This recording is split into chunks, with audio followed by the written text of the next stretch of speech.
காலை வணக்கம். அனைவருக்கும் மேங்கோ சிட்டி கிச்சன் சார்பாக இனிய பொங்கல் நல்வாழ்த்துக்கள். காலையில் பிரேக்ஃபாஸ்ட் பாருங்கள், பொங்கல் தான். எல்லார் வீட்லேயும் இன்றைக்கி பொங்கல் தான். இனிப்பு பொங்கல் வர மாட்டேங்குது. சூப்பராக வந்துடுச்சு. பனவெல்லாம் போட்டு செஞ்சுருக்கேன் பொங்கல். இது வெண்பொங்கல். இது மொச்சக்காயும் பரங்கிக்காயும் போட்டு குழம்பு தொட்டுக்கிறதுக்கு செம்மையாக இருக்கு.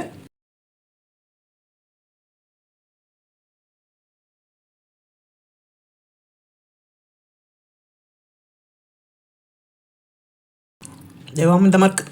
இன்றைக்கி மதிய லஞ்சுக்கு பாருங்கள், சுட சுட சோறு. இது நம்ம காலையில் பொங்கலுக்கு செஞ்ச மொச்சக்காவும் பரங்கிக்காயும் போட்ட குழம்பு, கொளிஞ்சிக்காயும் தக்காளியும் போட்டு ரசம், பீட்ரூட் பொரியல், பெரிய அவரைக்காய் பொரியல், மாங்காய் உப்பு மிளகாய் போட்டது, தயிர் ஊற ஊற்றிருக்கேன், ஸ்நாக்ஸு கொய்யாக்காய், கரும்பு கட் பண்ணி வச்சுருக்கோம்.